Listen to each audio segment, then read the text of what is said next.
ठीक है। तो ऑलरेडी हमने जो प्रोजेक्ट बनाए थे डी के अंदर .NET 12 प्रोजेक्ट्स, और उसके अंदर आपके पास प्रोजेक्ट था jQuery, आई थिंक ये आपका एप्लीकेशन था।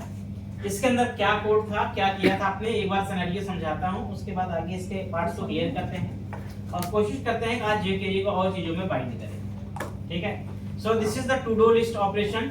ये एक टू डू लिस्ट ऑपरेशन था, ठीक है, जिसमें अपने को क्या करना था, अपने को सिंपल क्या करना था, कुछ प्रोडक्ट थे जिनको ड्रॉप डाउन के अंदर बाइंड करना था और उनको फिर अपने को ऐड कराना था किसके अंदर, कार्ट में ऐड करना था। तो हमने उसको वैलिडेट किया था क्वांटिटी और आइटम को, और कार्ट के अंदर क्या किया था, ऐड किया था, और उसके बाद कार्ट को बाइंड किया था। अभी जो हमने हमारे पास सिनेरियो था उस सिनेरियो तक बात कर लेते हैं हमने कितना किया था।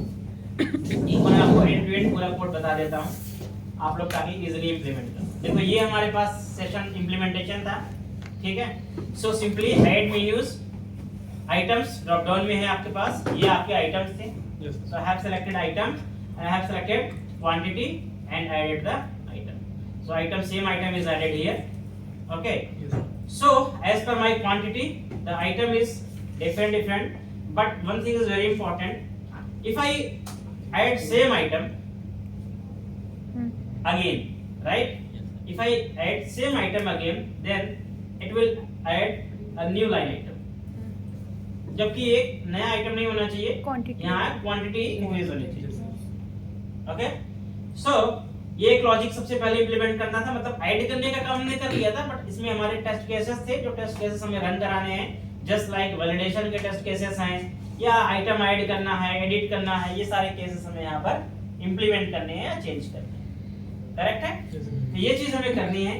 तो सबसे पहले तो ये चीज इंप्लीमेंट करते हैं। हम कैसे चेक करेंगे भाई कि अगर एग्जिस्ट कर रहा आइटम तो क्या करना चाहिए, उसे नया आइटम ना ऐड करके क्या करे, वो उसी आइटम में क्वांटिटीज को अपडेट कर, राइट।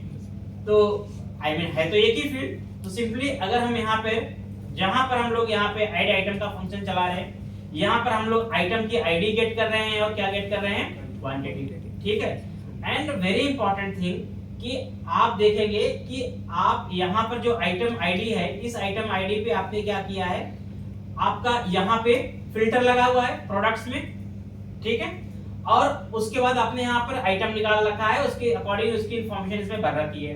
अगेन ये जो कार्ट आइटम्स है ये, ठीक है, इसके अंदर हम अगर फिल्टर लगाएं, चेक करें कि अगर इसके अंदर एग्जिस्ट कर रहा है, देन हम उसको ऐड ना करके क्या कर सके, वहां पर सेम आइटम को गेट करके उसको पुश करने की बजाय उसको क्या करें, हम रिप्लेस कर दें,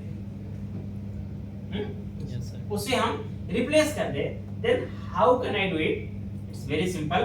इसी में अपना लॉजिक लिखना होगा थोड़ा सा। क्या लिखने लॉजिक लिखेंगे हम लोग, समझो इस चीज को थोड़ा सा। क्या लिखना लॉजिक अपने को है कि अब एक कंडीशन लिखेंगे यहाँ पर, इफ फिल्टर आपने कर लिया, दैट्स गुड, उससे हमें कोई मतलब नहीं है। हम यहाँ चेक करेंगे। अब जावास्क्रिप्ट में अगर आपने एरे के फंक्शन पढ़े होंगे तो उसमें आपको किसी एरे के अंदर कोई आइटम पहले से एग्जिस्ट कर रहा है नहीं कर रहा है, उसे चेक करने के लिए मेथड्स होते हैं, एरे मेथड जिनको आप बोलते हैं। ठीक है। जैसे फिल्टर एक मेथड है, आपके देख रहे हैं, आप फिल्टर से आप पता कर लेते हैं कि आइटम है नहीं। वैसे फिल्टर से भी ये चीज पता कर सकते हैं कि वो आइटम हमारे कार्ट के अंदर ऑलरेडी एग्जिस्ट कर रहा है या फिर नहीं कर रहा है। ठीक है। सो अगर एग्जिस्ट कर रहा है तो उसे हम रिप्लेस कर सकते हैं, और एग्जिस्ट नहीं कर रहा है तो हम पुश कर सकते हैं। ठीक है। और you can just use the same thing. मैं फिल्टर यूज कर लेता हूं यहाँ पर, ठीक है। यहाँ पर एक वेरिएबल लेते हैं और यहाँ पर नाम दे देते हैं एग्जिस्टिंग आइटम, और फिल्टर कहां से लगाएंगे हम लोग, कार्ट आइटम्स।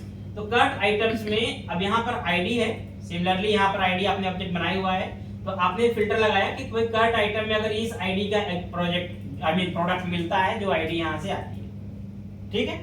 मींस दैट अगर ये एग्जिस्ट कर रहा है तो आप यहाँ कंडीशन लिख रहे हैं क्या, if existing item dot length is greater than 0।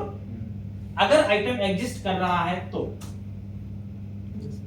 It means अगर एग्जिस्ट कर रहा है तो हम क्या करेंगे, सिंपली कुछ नहीं करेंगे, यहाँ पर existing item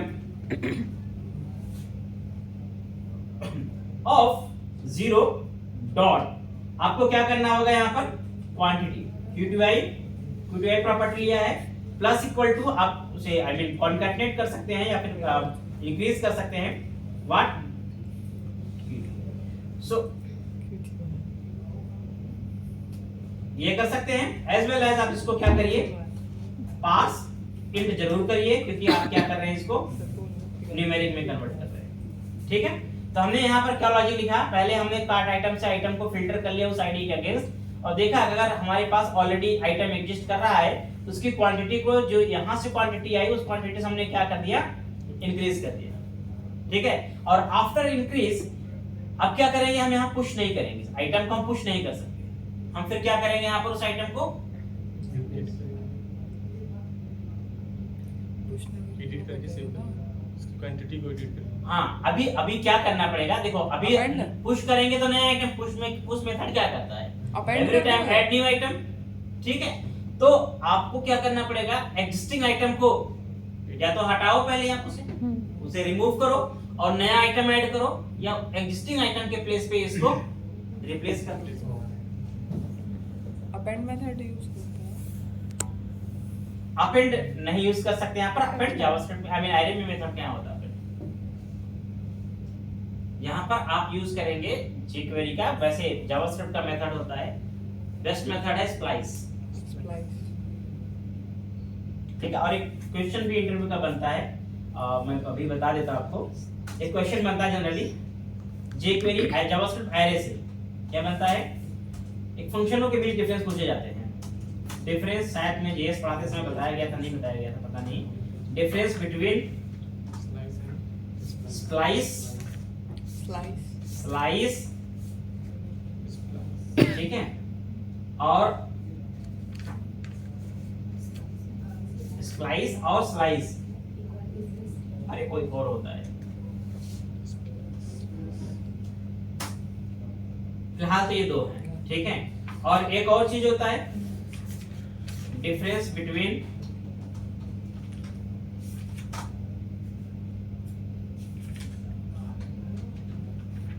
assign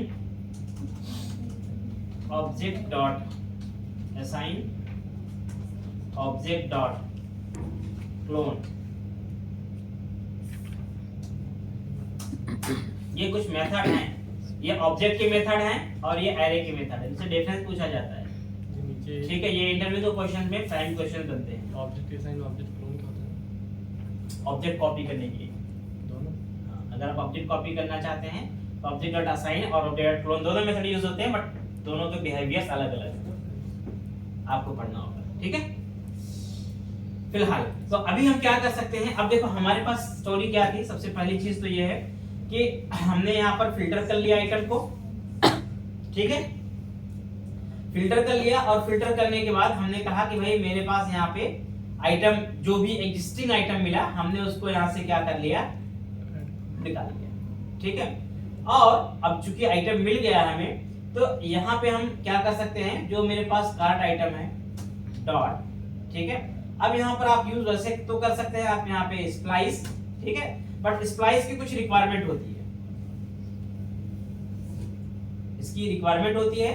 रिक्वायरमेंट क्या होती है स्प्लाइस फंक्शन की, स्प्लाइस फंक्शन की रिक्वायरमेंट होती है कि सबसे पहली चीज तो आपको ये देखना होता है कि इसमें पहला पैरामीटर आप देते हैं start number, it means splice function दो काम करता है, आप इसके थ्रू आइटम डिलीट भी कर सकते हो और आइटम को ऐड भी कर सकते हो। ठीक है, so first argument is the starting position, कहां से स्टार्ट करना है। Second argument is the delete count, how many items you want to delete, and third parameter is what you want to add, क्या ऐड करना है। ठीक है, सो अगर आप इसके देखेंगे दो ओवरलोड वर्जन मिलेंगे यहाँ पर, देखो यहाँ पर start number, delete count, items.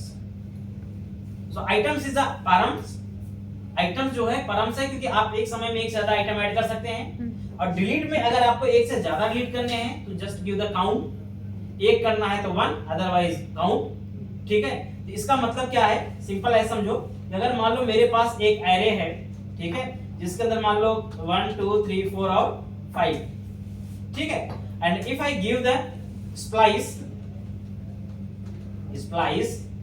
2, 1, 6। सो ये क्या करेगा, तो उससे स्टार्ट करेगा। ये क्या करेगा, it's very simple, it will start from 2 position, okay, and delete the 1 value and place the same 6। Okay, अगर सेम चीज मैंने कहा like this 2, 0, 6, Start from 2 delete. इसका मतलब क्या है, Next to 6. जीरो नेक्स्ट होगा। Start from 2 position, Delete 2. Delete 0 value and insert 6। ठीक है, तो आप देखो डिलीट हमारा ऑप्शनल है, हम डिलीट कर भी सकते हैं, नहीं भी कर सकते, करना है काउंट दे दो, नहीं करना है तो 0 दे दो। तो 0 मींस वो डिलीट नहीं करेगा। इधर भी लास्ट में ऐड हो जाता है। हाँ, नहीं, ये जो ऐड करने काम है ये इसी पोजीशन पे करेगा, जो पोजीशन आपने स्टार्टिंग दी है। डिलीट और ऐड दोनों ही वही पोजीशंस होंगे। अब डिलीट में अगर आपने काउंट दिया तो होगा, अदरवाइज तो नहीं करेगा, उसी पोजीशन पे इंसर्ट मार देगा। समझ आया? स्प्लाइस का ये बिहेवियर होता है, बहुत मैजिकल फंक्शन है, बहुत यूजफुल होता है MGS के अंदर। ठीक है, तो अब अगर मैं बोलूं आपको मेरी कंडीशन में क्या है भाई, मेरी कंडीशन में सबसे इंपॉर्टेंट चीज ये है कि मेरे पास डिलीट काउंट तो मुझे पता है, चलो मेरे पास पहला 0, मेरे पास डिलीट काउंट मुझे पता है 1 है। ठीक है, इंसर्ट क्या करना है ये भी मुझे पता है, existing item, but starting position मुझे अभी नहीं पता है। ऐसे है, ठीक है। और सेकंड कंडीशन तो हमारे पास ये है, एल्स पार्ट में हम यहाँ पर अपना ये वाला काम रख सकते हैं। देखो एल्स पार्ट में ये काम आई मीन अगर आइटम एग्जिस्ट कर रहा है पहले से तो एग्जिस्टिंग में चेंज करके उसे स्प्लाइस कर देगा, अदरवाइज क्या करेगा ये नया आइटम पुश कर देगा बना करके। ठीक है, और उसके बाद फाइनली क्या करेगा, करंट को वापस बाइंड कर देगा। लॉजिक ये ठीक है, बट एक चीज हमारे पास मिसिंग है, क्या है वो, starting position. starting position. So how can I get the starting position?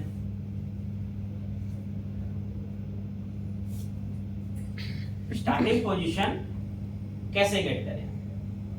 It's very simple. You have a function of index of. Index of function होता है, just get the index.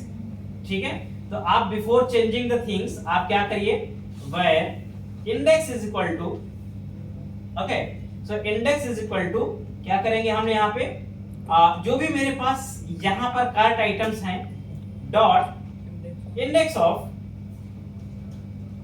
ठीक है, सर्च एलिमेंट आप यहाँ पर दे सकते हैं। आ जाओ, हाँ तुम भूल गए थे।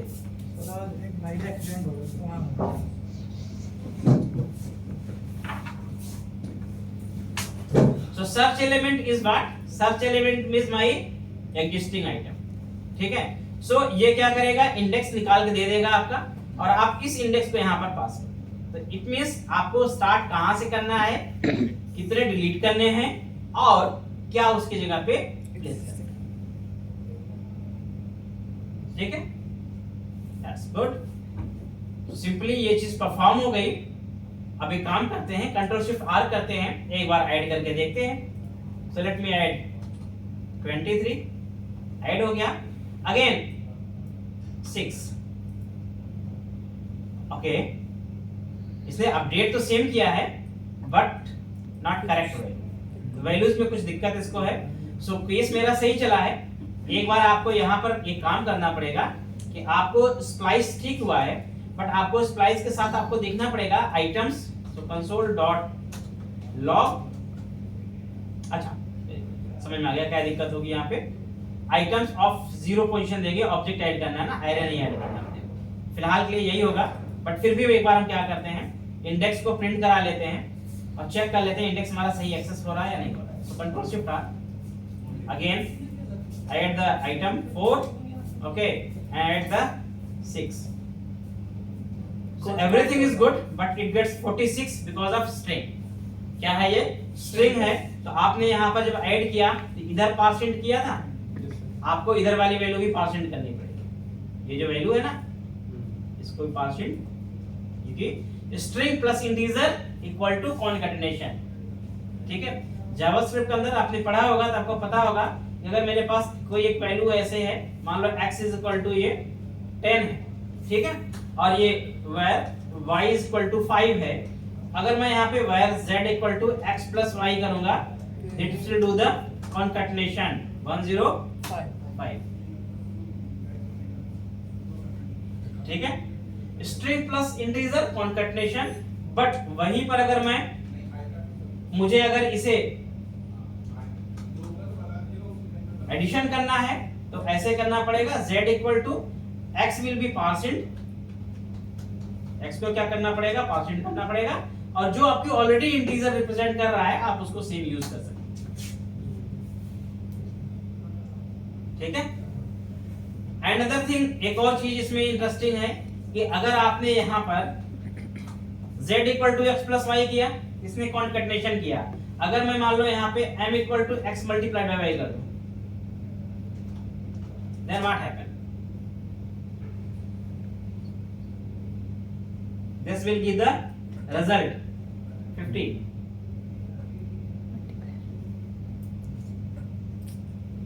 क्यों?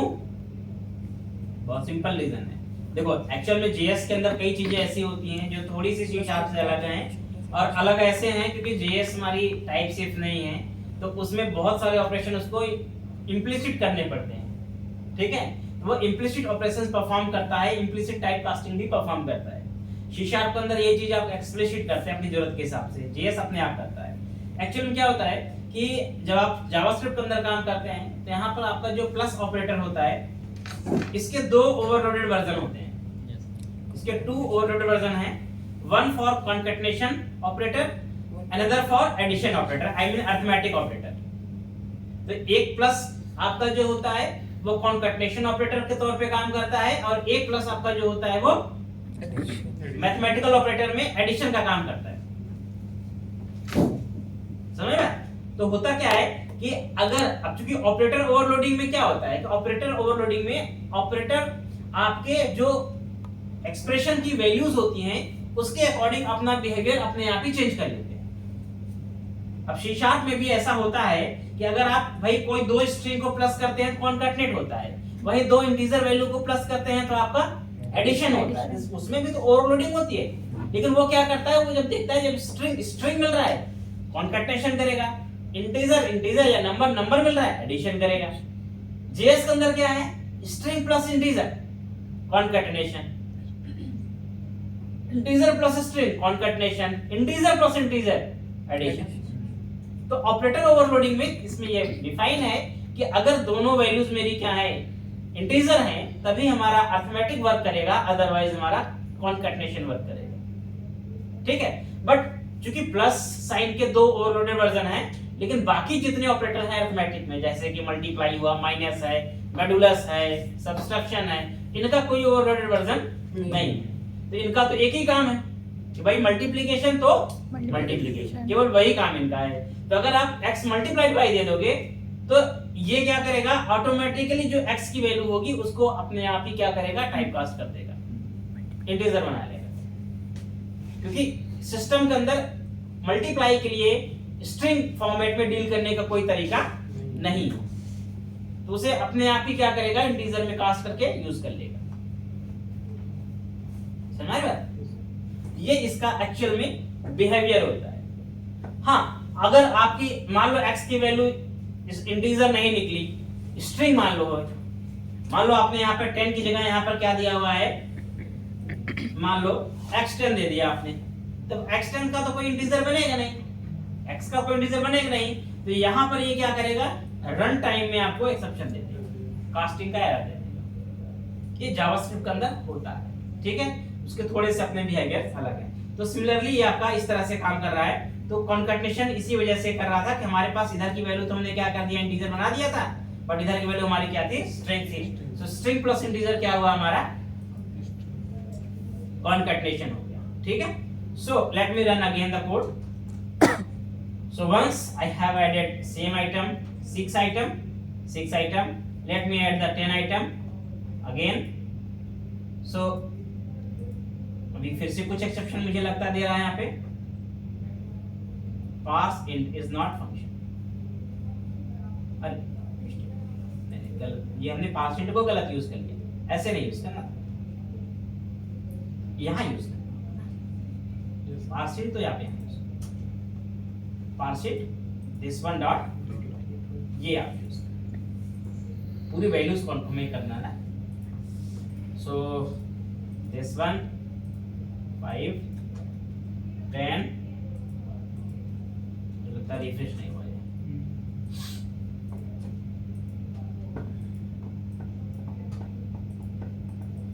अभी क्या दिक्कत इसमें आ गई?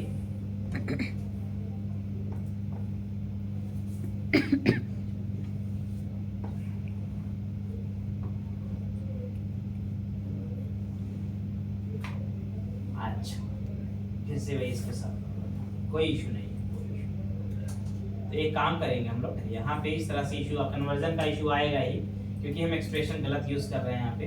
तो अपने को करना सिंपल ये पड़ेगा, पहले आप इसकी वैल्यू को निकाल ले वेरिएबल के अंदर, ठीक है। सो एग्जिस्टिंग QTI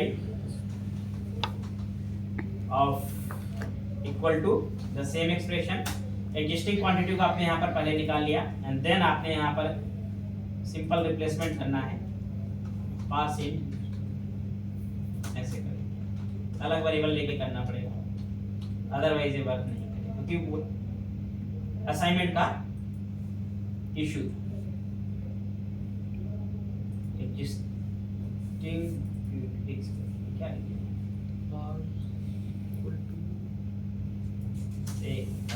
वेरिएबल भी गलत बन जा रहा है। Existing QTI this one and this one and this one QTI, ठीक है। इस तरह से करना, एक बार ऐड करके चलें, फुली ऐड होना चाहिए अगेन। वैल्यूज को अपडेट वो नहीं कर पा रहे, सो आपका ये 10 हो गया, इट मींस क्वांटिटी, ठीक है। सो ऑटोमेटिकली आपकी क्वांटिटी इंक्रीज, ठीक है।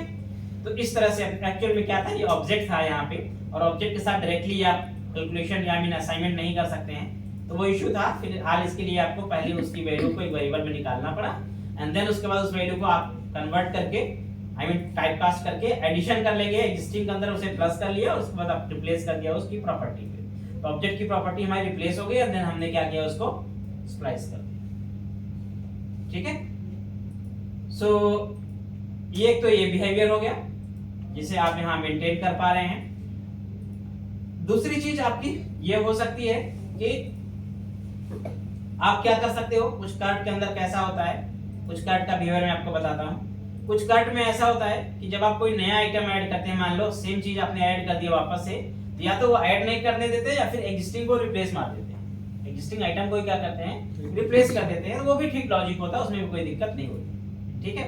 ये चीज कर सकते हैं। Another thing is that next one, कि अगर अब वैलिडेशन की बात आएगी यहाँ पर, मेनली ये है कि अगर मान लो मेरे पास आइटम है ही नहीं और मैं यहाँ पर सबमिट कर रहा हूँ, ठीक है, तो बेसिकली कुछ काम करना चाहिए, अदरवाइज आप देखोगे यहाँ पर कुछ काम हो नहीं रहा है और यहाँ पर एक्सेप्शन आ रहा है, क्योंकि आप यहाँ पे कोड लिख रहे हैं, आई मीन कोड आपका एग्जीक्यूट हो रहा है, इंटरनली आपकी एरर आ रही है, क्योंकि क्या हो रहा है कि आपने यहाँ पर आइटम सेलेक्ट किया नहीं और आपके जो एक्सप्रेशन होंगे उसमें इश्यू आ जाएगा, एरर आ जाएगा, ठीक है। तो सबसे इंपॉर्टेंट चीज ये है, यहाँ पर वैलिडेशन होना चाहिए, मैसेज यूजर को आना चाहिए कि भाई आपको क्वांटिटी सेलेक्ट करनी है या फिर आपको आइटम सेलेक्ट करना है, ठीक है। तो दोनों ड्रॉप डाउन का और इस क्वांटिटी का आप वैलिडेशन इंप्लीमेंट कर सकते हो। तो वैलिडेशन इंप्लीमेंट करने के लिए बहुत सिंपल तरीका है, आप एक काम करिए, एक अलग से फंक्शन बनाइए, हमेशा वैलिडेशन के लिए अलग फंक्शन बनाइए, ठीक है।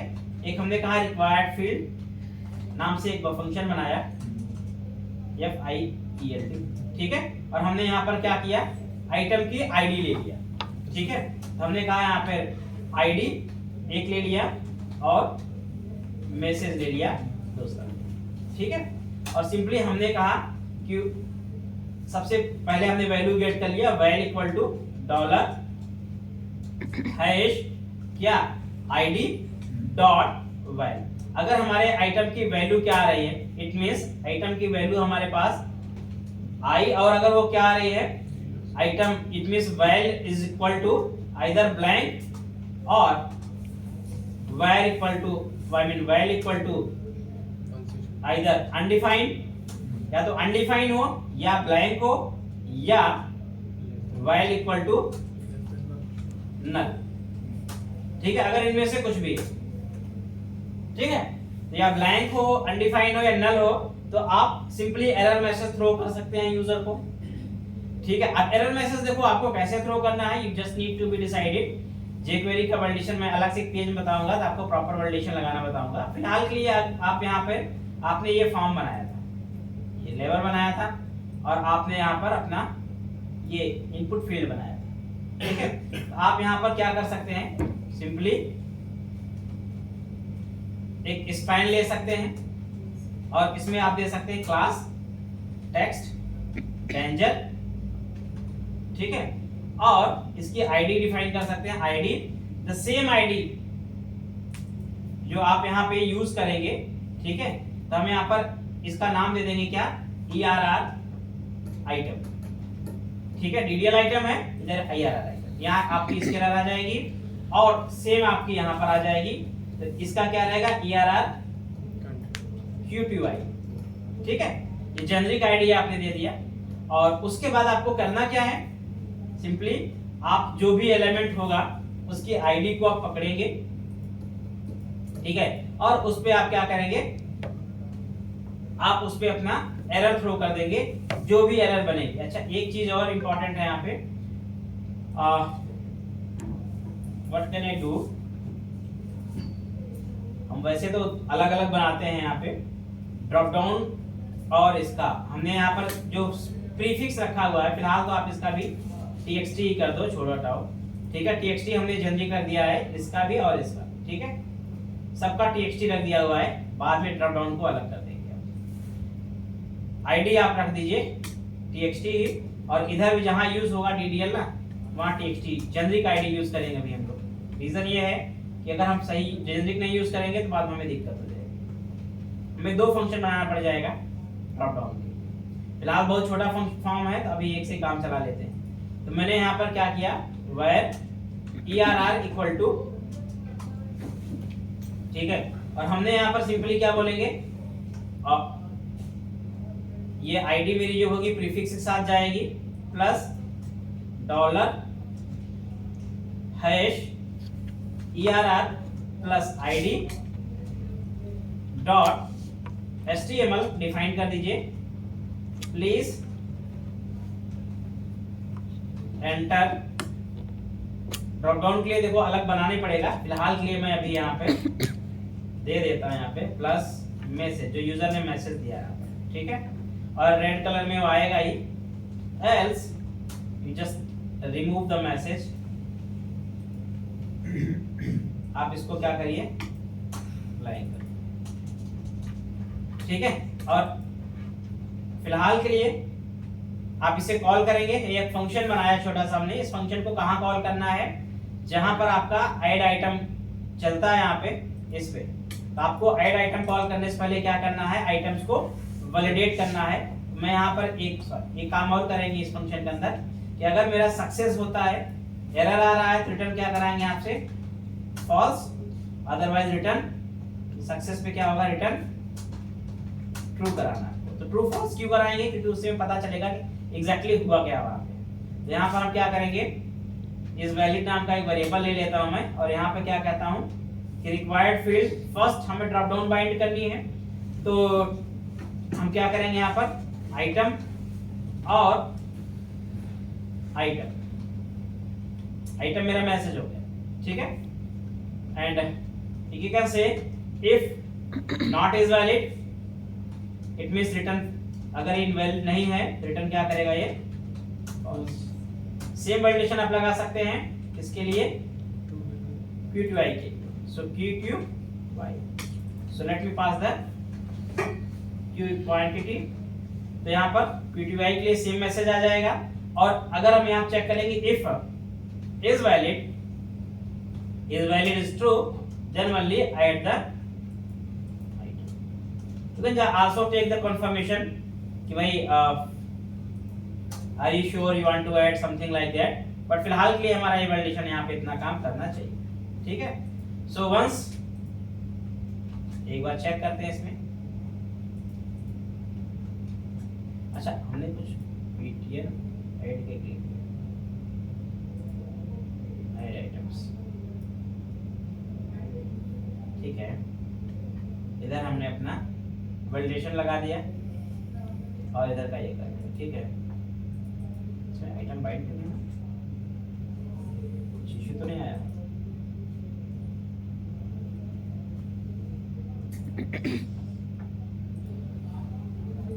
BTN ऐड पे हमने कोड किया, कुछ ब्रैकेट हमने शायद गड़बड़ किया होगा। Is valid, return false, not is valid, if is valid I mean true, then should the return add item, ठीक है। find items, सारी चीजें तो ठीक है, सिर्फ आइटम क्यों नहीं बाइंड हो रहा है? कुछ तो एरर है।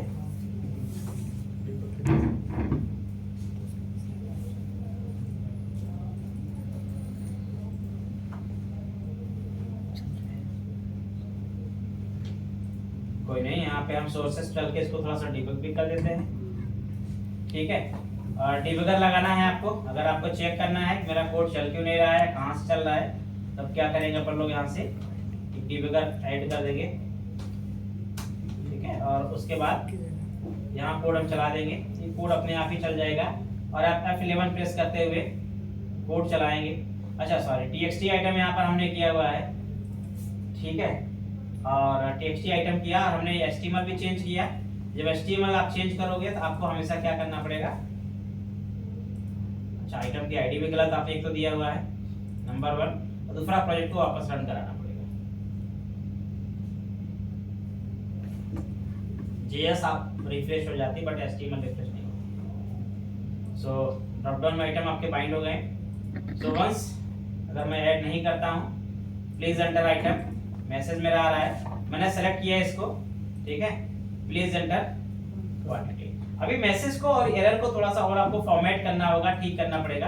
अब एक्चुअली देखो क्या होता है, मैसेज थोड़े से चेंज होते हैं। चेंज कैसे होते हैं, जैसे अभी अगर मान लो ड्रॉप डाउन है तो ड्रॉप डाउन के केस में प्लीज एंटर नहीं आता, प्लीज सेलेक्ट आइटम आता, प्लीज चूज आइटम आता, ठीक है।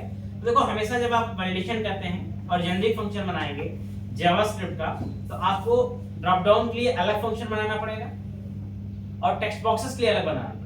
तो कुल मिलाकर के जितना फॉर्म वैलिडेशन होता है ना, उसके लिए हम लोग मैक्सिमम 2-3 फंक्शन बनाते हैं, जेनेरिक फंक्शन।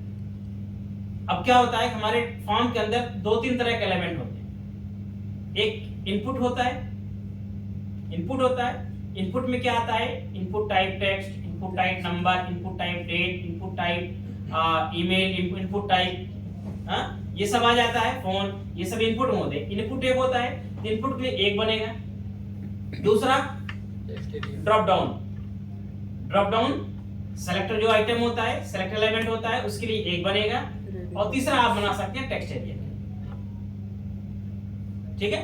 तीसरा आप बना सकते हैं टेक्स्ट एरिया। तो ये 2-3 फंक्शन में आपका क्या हो जाएगा, क्योंकि ये 2-3 तरह के एलिमेंट पूरे HTML फॉर्म में होते ही हैं, इससे ज्यादा कुछ होता ही नहीं। ये 2-3 फंक्शन में आपका पूरा काम हो जाएगा। तो फिलहाल हम कुछ और करते नहीं है, ठीक है। हम यहाँ पर बेसिकली जैसे हमने यहाँ पर क्या किया, अभी मैं फिर वापस उसी में आपको ले जाऊंगा कि हमने रिक्वायर्ड यहाँ पे फील्ड लिया। हम यहाँ पर क्या बोल रहे हैं, रिक्वायर्ड टेक्स्ट फील्ड, इसका नाम text box field, text boxes के लिए होगा। और एक और सेम बना देते हैं यहाँ पर, ठीक है।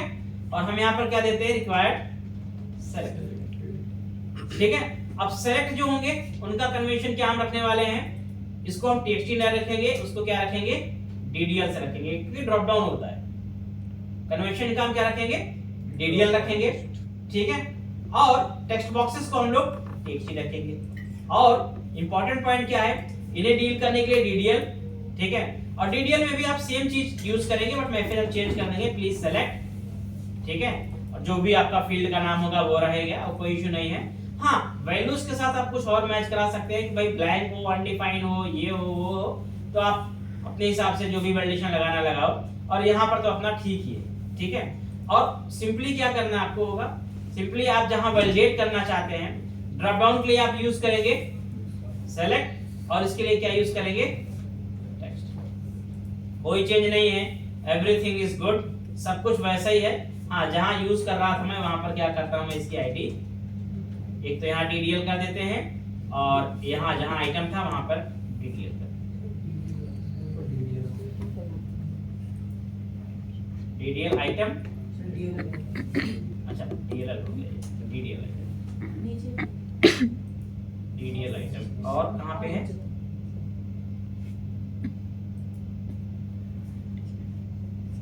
नहीं बस दो ही जगह तो यूज कर रहे हैं ना।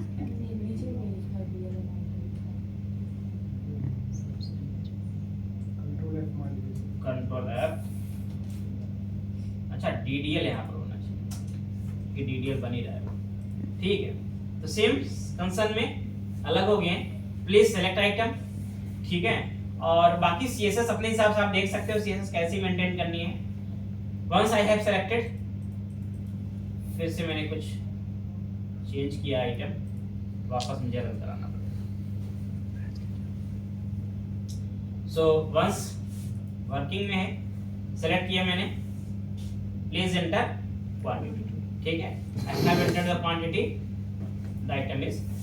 अच्छा, एक और चीज इंपॉर्टेंट है कि जैसे अभी केस में क्या था, मैं वापस कंट्रोल शिफ्ट आर करता हूँ, ये कंट्रोलर, जैसे अभी मेरे केस में क्या था, मैंने सेलेक्ट किया, ठीक है, और उसके बाद यहाँ मैसेज आया, बट मैंने जैसे सेलेक्ट कर लिया आइटम, स्टिल अभी आपका मैसेज यहाँ पर अपीयर हो रहा है। तो आपको ये सेम फंक्शन क्या करना पड़ेगा, इसके चेंज इवेंट में भी वैलिडेट करना पड़ेगा। अगर चेंज होता है आइटम तो उस केस में भी ये, जैसे आपके इसके क्या होते हैं, चेंज इवेंट होते हैं, इसके क्या होते हैं, ब्लर इवेंट होते हैं, या ऑन फोकस आउट या की अप इवेंट होते हैं, ठीक है। तो डिफरेंट इवेंट पे आपको फंक्शंस को कॉल करना पड़ेगा। उसका तरीका हमारे पास सिंपल है, जो इवेंट है यहाँ पे बना ले, यानी कि कुछ और यहाँ पर इवेंट बेस्ड फंक्शन कर लें, जैसे कि हमारे पास DDL आइटम डॉट चेंज, जब चेंज होता है तो एक कॉल बैक फंक्शन चलाओ, ठीक है। और उस कॉल बैक फंक्शन में कुछ और नहीं करना है, ये चीज केवल आपको, ठीक है। और सेम क्या करेंगे आप, जो मेरे पास ये वाला फंक्शन होगा, इसको मैं कहां कॉल करूंगा, txt qt, चेंज पे नहीं है, चेंज पे भी वैसे कर सकते हो, बट बेस्ट होता है कि अप पे, कहां पे की। तो ये बेसिक तरीका है, मैंने यहां पे किया, सेलेक्ट आइटम, मैसेज आया, सेलेक्ट किया, मैसेज डिसअपीयर हो गया। सिमिलरली QTY पे मैसेज आया, जैसे मैंने कोई वैल्यू डाली, मैसेज डिसअपीयर हो गया, जैसे ही ब्लैंक हुआ मैसेज अपीयर हो गया, ठीक है। तो ये बेसिकली आपको फंक्शन बनाने का, देखो एक्चुअल में क्या होता है, अगर आप इस तरह का जेनरिक फंक्शन बना के काम करोगे, ठीक है, तो फायदा आपके लिए क्या होगा, फायदा हमेशा ये होगा कि आप एक फंक्शन बनाओ, उसे सैकड़ों और हजारों बार यूज करो, पूरे प्रोजेक्ट में यूज करो, एक यूटिलिटी बना लो जेनरिक और पूरे प्रोजेक्ट में यूज करो। जैसे हम बड़े से बड़े प्रोजेक्ट पे काम करते हैं तो हम बार बार वैलिडेशन के लिए अलग अलग, क्योंकि अभी जैसे मैंने प्रोजेक्ट अभी डिलीवर किया है, उस पे हमारे पास कम से कम 3 से 4 हजार पेजेस हैं। अब 3 से 4 हजार पेजेस पे अगर मैं वैलिडेशन लगाने की बात करूं तो कितने फील्ड होंगे, कितना वैलिडेशन होगा। तो मैं कभी भी ये रिकमेंड नहीं करता कि हर कोई अपने लॉजिक से वैलिडेशन करे। हमने क्या किया, उसके लिए एक जेनरिक यूटिलिटी बना के रख दी। हमने जितने भी डेवलपर हैं सबको बोला भाई कहीं भी फॉर्म वैलिडेशन लगाना है तो मैं इस फंक्शन के अलावा कुछ नहीं यूज करना है। उससे क्या होगा, सेंट्रलाइज्ड कोड होगा, रीयूजेबल कोड होगा, जो लॉजिक होगा एक जगह होगा, कल को कोई चेंज हुआ एक जगह चेंज करोगे, पूरे सिस्टम के अंदर अपने आप ही अपडेट मार लेगा। सो मेक श्योर कभी भी वैलिडेशन जैसे, क्योंकि जो काम फ्रीक्वेंट हो रहे हैं, बार बार आप कर रहे हो, जो कंटिन्यूअस प्रोजेक्ट के अंदर चीजें होती रहती है, रिपीटेड होती हैं, उन चीजों को हमेशा जेनरिक राइट करिए। ये आपकी हमेशा एक अच्छे डेवलपर की सोच होती है। ऐसा नहीं बस आपको काम मिला और आपने अपना काम निकालने के लिए जैसे वैसे कोड करके दे दिया, और फिर कल को दूसरा कोई डेवलपर आता है तो फिर वो सेम चीज रिपीट करता है, तो कभी भी आप रीयूजेबल सिस्टम डेवलप नहीं कर पाओगे। तो एज अ डेवलपर ये आपका माइंडसेट होना चाहिए कि कोई भी चीज अगर रिपीट कर रही है, जस्ट मेक रीयूजेबल। जैसे आप एजाक्स कॉल करते हैं प्रोजेक्ट के अंदर, भाई एजाक्स कॉल करने का हर पेज पे एजाक्स कॉल होती है, हर जगह जरूरत पड़ती है, और हर पेज पे पता नहीं कितनी बार कॉल होती है। तो हम उसको मैनुअल नहीं कर सकते या हर बार अलग लॉजिक से नहीं कर सकते, क्योंकि ये हो सकता है, मैक्सिमम चांस बनता है कि दो डेवलपर आते हैं और दोनों के सेम लॉजिक ना हो, दोनों अलग अलग लॉजिक से कोड लिख दें, तो उस कोड को मेंटेन करना बहुत मुश्किल होता है, बहुत मुश्किल हो जाता है। अगर सेंट्रलाइज लॉजिक है तो मेंटेन करने में बिल्कुल मुश्किल नहीं होता है, वो चाहे वैलिडेशन हो, चाहे एजाक्स कॉलिंग हो, या कोई और आपके पास टाइप का फंक्शन हो जो आप रियल टाइम में यूज करना चाहें। ठीक है, सेंट्रलाइज लॉजिक है तो सिक्योरिटीज वगैरह इंप्लीमेंट करने में भी आसानी रहती है। ठीक है, अभी मैं आपको एक छोटा सा एग्जांपल बताता हूं, ऐसा हमारे साथ एक केस हुआ था। हमने दो प्रोजेक्ट हमारे अलग अलग थे, एक बहुत पुराना प्रोजेक्ट था जिसमें सेंट्रलाइज लॉजिक कुछ भी नहीं था, कोई जेनरिक सिस्टम नहीं था, उसका मैं आपको नुकसान बताता हूं क्या हुआ था। एक सिस्टम प्रोजेक्ट हमारे पास था जो हमारे पास सेंट्रलाइज लॉजिक इसमें नहीं था, जिसमें हर पेज पे अलग अलग तरीके से वैलिडेशन थे, अलग अलग लॉजिक, मतलब वो डेवलपर वाइज लॉजिक थे कि एक डेवलपर आया, उसने एक साल काम किया, उसने अपना लॉजिक लिखा सारा अपने पेजेस पे, फिर दूसरा डेवलपर उसने अपना, सबने अपना अपना लॉजिक लिखा, कोई jQuery यूज कर रहा है, कोई जावास्क्रिप्ट यूज कर रहा है, कोई क्या यूज कर रहा है, सब अपने हिसाब से कोड लिख के चले गए। एक प्रोजेक्ट के अंदर हमने सारा यूटिलिटी बनाया था, सब कुछ सेंट्रलाइज था, वन प्लेस पे सब कुछ था। प्रोजेक्ट में 10 साल बाद उसमें सिक्योरिटी टेस्टिंग हुई, VAPT हुई, उसमें वर्नेबिलिटीज जनरेट हो गई और वर्नेबिलिटीज के पॉइंट सिक्योरिटी टीम ने बता दिए कि ये पॉइंट आपको क्लोज करने हैं। प्रोजेक्ट का साइज दोनों का सेम था, जिस प्रोजेक्ट के अंदर सेंट्रलाइज लॉजिक था उस प्रोजेक्ट का VAPT के 15 पॉइंट थे, हमने मैक्सिमम 3 दिन में क्लोज कर दिए। 3 दिन के अंदर 15 पॉइंट हमने क्लोज कर दिए। फाइल वैलिडेशन के इश्यूज, एरर थे, एक्सेप्शंस थे, या फाइल के टाइप थे, MIMI थे, और उसके अलावा कुछ HTML इंजेक्शंस के, स्क्रिप्टिंग के आपके कुछ वैलिडेशन थे, तो हमने कुछ ऐसे VAPT पॉइंट थे, 3 दिन के अंदर हमने रिसर्च करके क्लोज कर दिए। बट वहीं पर जो हमारे नॉर्मल वेबसाइट थे उसमें सेम चीज पता कितने दिन चली थी? 4 महीने चली थी। वो 15 पॉइंट क्लोज करने के लिए 4 महीने चला, और फिर आज भी उसके अंदर कभी कभी किसी किसी पेज में बग आ जाती है,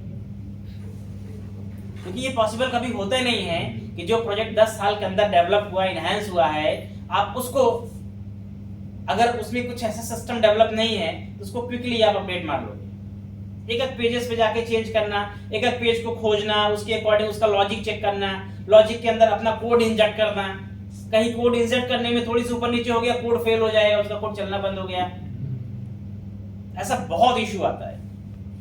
तो ऐसा डेवलपर आपकी ये हैबिट होनी चाहिए कि कभी भी कोई भी ऐसी चीज लिख रहे होगा, वो मैं केवल JS की बात नहीं कर रहा हूं, ओवरऑल आप डेटाबेस में कोड कर रहे हो, आपको कोई सेलेक्ट क्वेरीज बार बार यूज करनी है, कोई इंसर्ट क्वेरी बार बार यूज करनी है, just make the procedure, don't use the normal query, select, normal insert, normal update. Procedure बनाओ, रीयूजेबल बना दो, फंक्शन बना लो, प्रोसीजर बना लो। ठीक है, C# के अंदर सेम काम कर रहे हो, सेम चीज रिपीट करनी है, डेटाबेस कॉलिंग करनी है, डेटाबेस प्रोसीजर बार बार कॉल करनी है, बार बार लॉजिक मत लिखो, एक सेंट्रलाइज मेथड बनाओ, उसको यूज करो। जावास्क्रिप्ट कोड कर रहे हो, आप वैलिडेशन लगाना है, आपको एजाक्स कॉलिंग करनी है, या आपको कोई और सिक्योरिटीज पॉइंट इंप्लीमेंट करने हैं, आप जेनेरिक फंक्शन बनाओ। ठीक है, जेनेरिक फंक्शन में एक छोटी सी प्रॉब्लम ये हो सकती है कि यह आपका फर्स्ट टाइम कंज्यूमिंग प्रोसेस हो सकता है, क्योंकि जेनेरिक चीजें हम हमेशा थोड़ा सा रिसर्च करके बनाते हैं, ऐसे नहीं होता है कि आप कुछ भी लिख दो।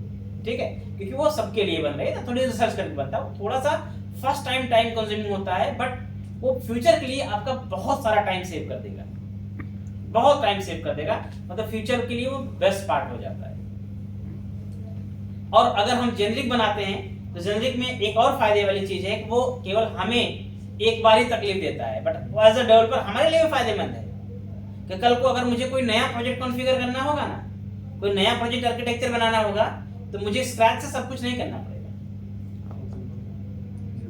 आप सेम स्ट्रक्चर को, सेम कॉन्फ़िगरेशन को आप चिपका दो। भाई स्ट्रक्चर आर्किटेक्चर आपने जेनरिक अगर बनाया हुआ है, वो आर्किटेक्चर देखो हमेशा क्या होता है, जो आपकी अपर लेवल की टीम होती है ना इंडस्ट्री के अंदर, जिसको हम लोग सॉल्यूशन आर्किटेक्ट बोलते हैं, तो आर्किटेक्ट टीम जो होती है वो यही काम करती है।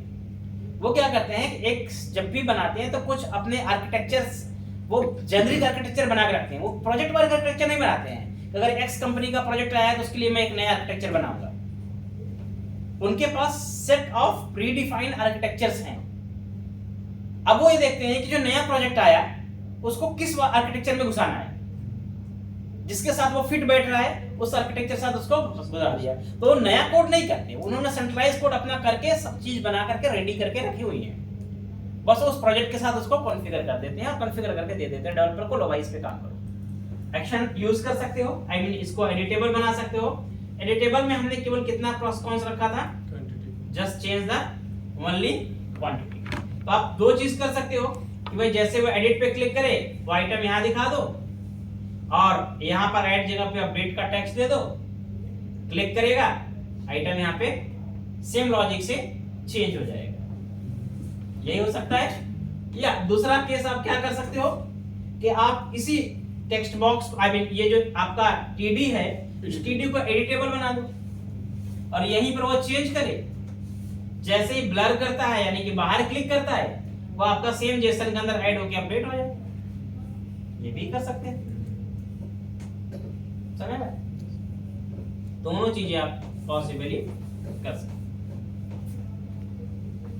ठीक है। चॉइस आपकी है, आप कैसे करना चाहते हो। फॉर्म में दिखा के करना चाहते हो तो फॉर्म में दिखा दो, यहाँ भी करना चाहते हो तो यहाँ भी कर दो। बहुत सारे केस में अलग अलग लोग अलग तरीके से करते हैं, या फिर बहुत सारे लोग क्या करते हैं, इसको ना इसको ऐसे फील्ड में दिखा देते हैं, इस तरह का फील्ड में दिखा देते हैं और उसको एडिटेबल बना देते हैं। अलग अलग पेज में देखोगे, जैसे आप क्लिक करो इसमें क्वांटिटी अपना चेंज वेंज करके सबमिट करता है आदमी, फिर अपने आप को एक्सेप्ट कर लेता है, ठीक है। तो ये जो सेम चीज है आप इसको क्या कर सकते हो, उसमें प्लेस कर सकते हो। तो मैं बेसिकली क्या करूंगा, यहाँ पे एक्शन आपके पास है एक, ये टीडी आपने बनाया था, ये टीडी खाली था, ठीक है। तो यहाँ पर हम क्या करेंगे, एक एंकर बटन लगा देंगे, ए टैग लगा देते हैं और यहाँ पे दे देते हैं इसको एडिट का ऑप्शन, ठीक है। ऑन क्लिक पे आप एक फंक्शन चला दीजिए और ये फंक्शन बेसिकली क्या करेगा, एडिट आइटम, और इसके अंदर हम पास क्या करने वाले हैं, सिंपली पास क्या करेंगे, आईडी। आइटम की आप आईडी पास कर सकते हो या फिर क्या पास कर सकते हो, index position. I can pass the index position. तो कौन सी इंडेक्स का आइटम आपको आई मीन एडिट करना है आप वो पास कर दो, और आप यहाँ पे एक कॉमा लगा लो, आईडी भी पास ही कर दो, बेटर रहेगा। आइटम डॉट, तो आईडी और मैंने क्या पास किया यहाँ पर, इंडेक्स पास किया है, ठीक है। और ये एडिट आइटम को हम क्या करते हैं यहाँ पे इंप्लीमेंट, तो उस पे क्लिक करेंगे वो इंडेक्स उसकी वैल्यू लेके आएगा, आईडी। बिल्कुल। तो यहाँ पर हमने एक इंडेक्स और एक क्या ले लिया, दोनों चीजें पहले प्रिंट करके देख लो। So let me console dot log once index and there is, एक दूसरा कंसोल करोगे क्या, तो लेट मी चेक, मैंने यहाँ पे रिफ्रेश में कुछ फिर से चेंज किया क्या, या बाइंडिंग गलत है, नहीं इस बार तो बाइंडिंग जेएस में चेंज हुआ ना, कुछ हमने यहाँ पे ब्रैकेट कहीं हमने गड़बड़ लगा यहाँ पे होगा। तो एडिट आइटम,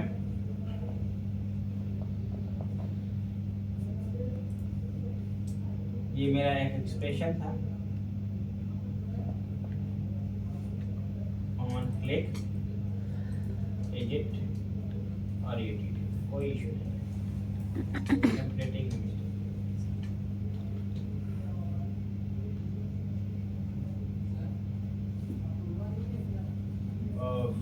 आइटम डॉट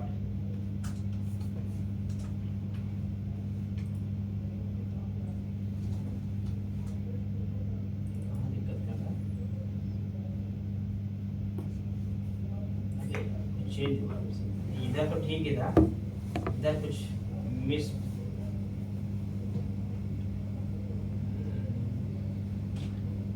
इधर हमने कुछ गड़बड़ कर दी, क्या हो गया, रिक्वायर्ड टेक्स्ट पे कहाँ से टाइप हो गया इसमें,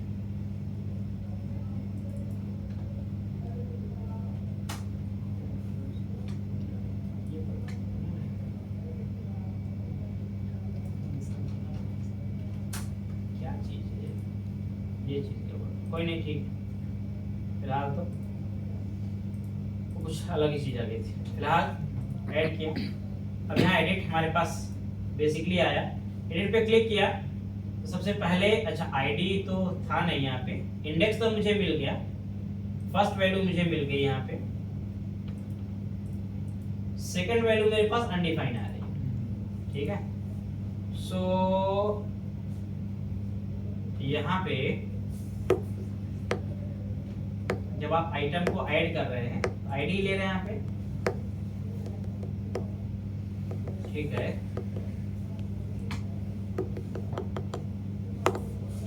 इसको हम वापस वैसे ही करने वाले हैं, कैसे ऐसे दो पैरामीटर बना करके पास करेंगे,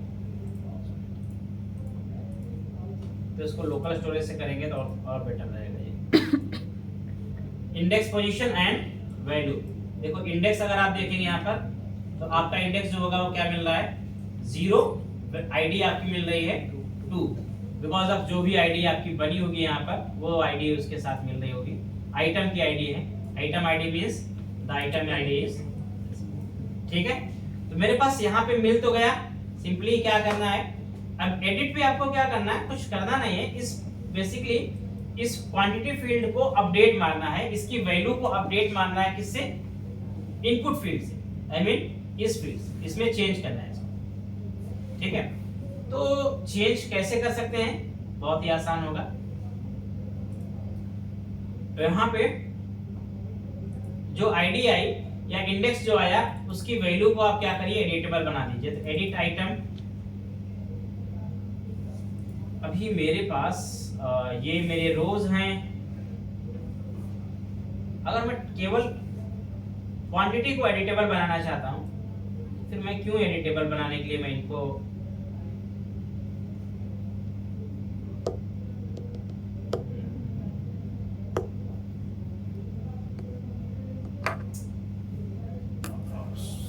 बेस्ट ऑप्शन देखते हैं क्या करना होगा इसके लिए हमें। प्रॉम्प्ट ले लीजिए।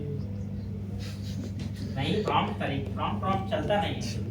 अलर्ट और प्रॉम्प्ट रियल टाइम में कहीं यूज नहीं होते, ध्यान रखिएगा, यूज मत करिएगा, ठीक है। प्रॉम्प्ट बिल्कुल बेकार तरीका है, वो यूज कहीं नहीं होता। तो अभी हम क्या करेंगे, कुछ नहीं, सिंपल काम ये कर सकते हैं कि इसको एडिटेबल बना देते हैं। ये जो मेरे पास फील्ड है ना, आई मीन ये जो है इसको एडिटेबल बना देते हैं, आई मीन क्वांटिटी को।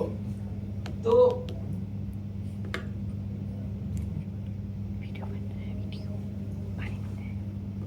एक काम करते हैं ना, बेस्ट पार्ट ये रहेगा कि आप इस क्वांटिटी को अभी के लिए इनपुट फील्ड बना दें। Input type is equal to number and then just close the things, value is equal to,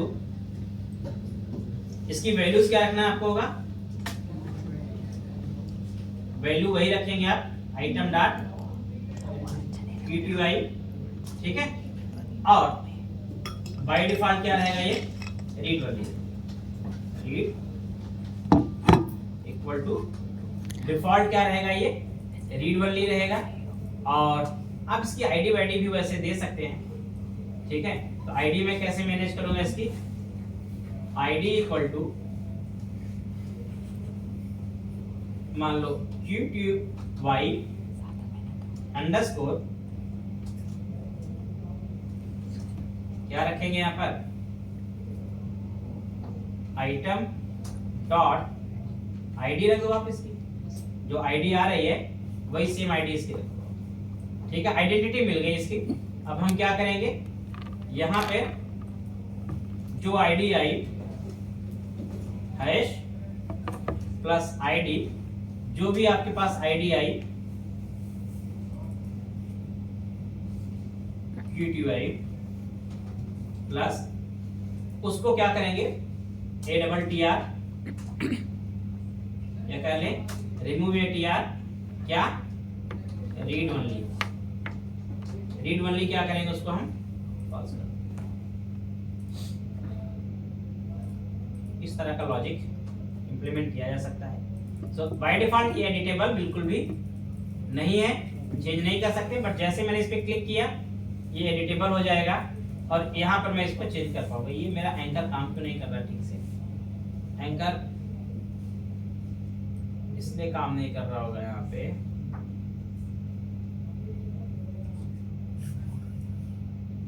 इसमें अपने वो नहीं लगाया हुआ, क्लास तो लगा देना। BTN BTN SM BTN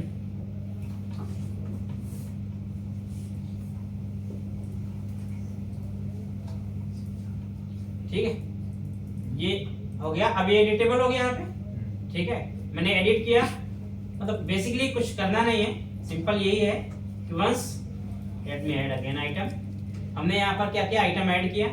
अभी ये एडिटेबल नहीं है, चेंज नहीं कर सकते। जैसे मैंने एडिट पे क्लिक किया, ये मेरा क्या हो गया, एडिटेबल हो गया। मैं अब इस क्वांटिटी को अपने हिसाब से बढ़ा घटा सकता हूँ। उसमें वैलिडेशन भी हम लगा सकते हैं, मिनिमम मैक्सिमम क्या रखना है वो तो वैलिडेशन आप लगा सकते हो। और उसके बाद आपको फाइनली करना क्या है, once you updated the things, I mean जैसे आपने इसको अपडेट यानी कि ब्लर किया, जैसे ब्लर किया ये फिर से क्या होना चाहिए, रीड ओनली में हो जाना चाहिए, ठीक है। और ये चेंजेबल ना, मतलब जैसे मैं ब्लर करूं ये रीड ओनली हो जाना चाहिए, ठीक है। सो 2-3 आइटम ऐड कर दो। अभी एक चीज और चेक करनी होगी आपको, मैंने 3 आइटम यहाँ से ऐड कर दिया, ठीक है। अब इन 3 आइटम में मैंने मान लो चेंज किया आइटम, इस पर्टिकुलर सेकंड आइटम को ऐड चेंज करना है, तो यही केवल एडिटेबल होना चाहिए, बाकी मेरे एडिटेबल नहीं होने चाहिए। तो आप देखो यहाँ पर केवल यही आपका एडिटेबल है, बाकी आपके एडिटेबल नहीं है, ये आपका एडिटेबल नहीं है। जिस पे क्लिक करोगे आपका वही केवल एडिटेबल होगा, बाकी दूसरे आइटम एडिटेबल नहीं होंगे। तो आपका ये काम तो हो गया डन, ठीक है। सेकंड क्या केस में क्या करना है, अपडेट ब्लर पे आपको अपडेट करना है। जैसे मैं इसको चेंज करूं, इसका एडिट खत्म हो जाना चाहिए और अपने आप ही आइटम क्या होना चाहिए, यहाँ पर अपीयर होना चाहिए नॉर्मल, जैसे नॉर्मल आइटम अपीयर होता है, ठीक है। तो क्या करेंगे आप इसको, आपने इस पे तो किया ये चीज, अब आप क्या करेंगे, जो आपके पास इनपुट फील्ड है, ये जो इनपुट टाइप नंबर है, इसके ब्लर इवेंट पे आपको कोड करना है, ठीक है। एक फंक्शन चला दो यहाँ पर ऑन ब्लर, ऑन ब्लर में क्या लिखेंगे, अपडेट आइटम, ठीक है। और यहाँ पर क्या करिए, केवल आप पास कर दीजिए यहाँ पर दिस करंट रो को, यानी करंट आइटम को पास कर दो बस।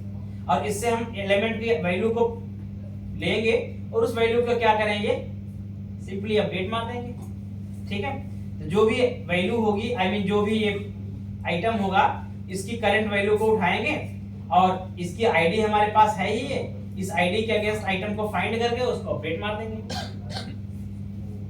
ठीक है। तो तरीका बहुत ही आसान रहेगा, बहुत सिंपल तरीके से ये हो जाएगा। या इंडेक्स अगर आप कैप्चर कर सकते हो, इंडेक्स आल्सो बेस्ट थिंग। आप यहाँ पे इंडेक्स भी ले लो, इंडेक्स तो आपके पास है ही ऑलरेडी, ठीक है। तो इंडेक्स गेट करने के लिए हम क्या कर सकते हैं, यहाँ पर इंडेक्स भी पास कर देते हैं।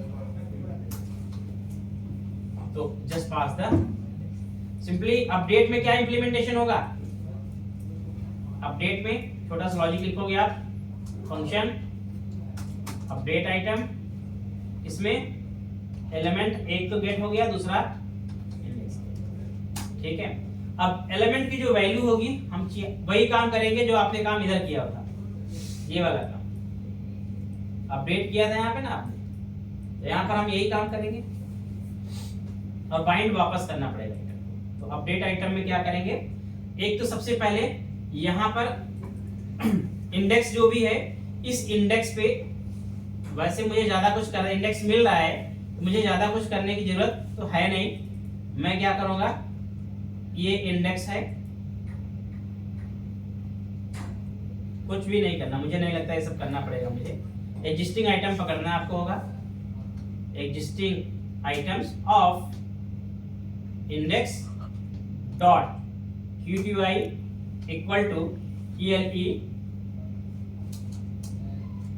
आप ऐसे कर सकते हैं इसको, ele डॉट जो भी एलिमेंट की करंट वैल्यू मिली उस वैल्यू को क्या करेगा, उससे replace and again bind card items. यही एक लाइन कोड आपका चलेगा यहाँ पे। और जैसे ही बाइंड करेगा उसके बाद अगेन नेक्स्ट वर्क क्या करेगा, ये उसको ऐड भी करेगा, तो ATTR रीड ओनली ट्रू। वापस क्या करेंगे, रीड ओनली बना देंगे, बट QTY अब यहां पर क्या करेंगे, आईडी चाहिए आपको इसकी, इंपॉर्टेंट ये है। तो आईडी कैसे मिलेगी, वही के काम करना पड़ेगा।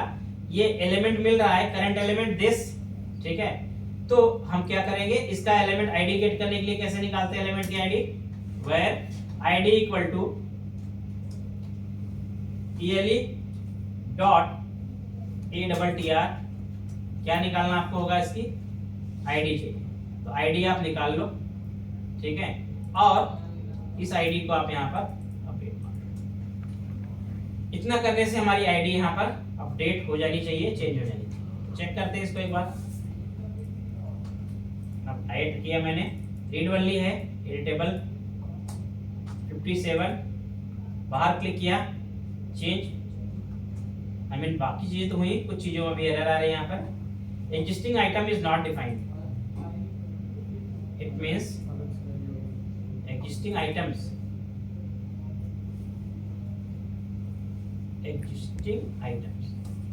cart items, sorry cart items, existing items कुछ नहीं है, cart items एक्चुअली हमने प्रॉपर्टी। तो यहाँ पर आपकी एडिट चेंज करो, 58 किया, बाहर गए, ये मेरा एडिटेबल खत्म हो गया, 58 हो गया, ठीक है। Again add some new items, ठीक है। 57 इसको एडिट करना है, 80 करना है, ठीक है। अगेन चेंज, देखो आपका टोटल प्राइस भी अपडेट हो रहा है यहाँ पे, और क्वांटिटी भी आपकी अपडेट हो जा रही है। CSS आप यूज कर सकते हैं अगर कोई चेंज वेंज करना, आप भाई ये बॉर्डर नहीं दिखना चाहिए, टेक्स्ट बॉक्स जैसा, वो आप अपने हिसाब से CSS चेंज कर लो, क्या दिक्कत है। CSS लगाने वाला काम तो अपने हिसाब से किया जा सकता है, बट करेक्ट वे यही है कि आप यही सेम रो में क्या करो, इसको एडिटेबल कर दो, एडिट करके यहीं से आप एडिट कर लो और सेम यही अपडेट हो जाएगा। तो एडिट करने का तरीका सबसे बेस्ट ये है। ये थोड़ा सा क्विक हो सकता है कि उसको फॉर्म में यहाँ जाए, देखिए अब चूंकि ये बहुत सारे रिकॉर्ड होगा तो जिस रो पे क्लिक करोगे वहीं से एडिट हो जाएगा। अगर मान लो बहुत सारे रिकॉर्ड हुआ तो अब स्क्रॉल करके पहले क्लिक करेंगे, फिर स्क्रॉल करके यहाँ जाएगा, फिर यहाँ चेंज करेगा, फिर सबमिट करेगा, तब अपडेट होगा। ये थोड़ा सा स्मार्ट तरीका हो गया कि आप इमीडिएट वहीं पर उसको एडिटेबल बनाकर वही सबमिट करा दो, सिंपल, ठीक है। तो एक बार कोड रिव्यू करो, कोड देखो, समझो, जहां डाउटफुल कुछ लगे वहां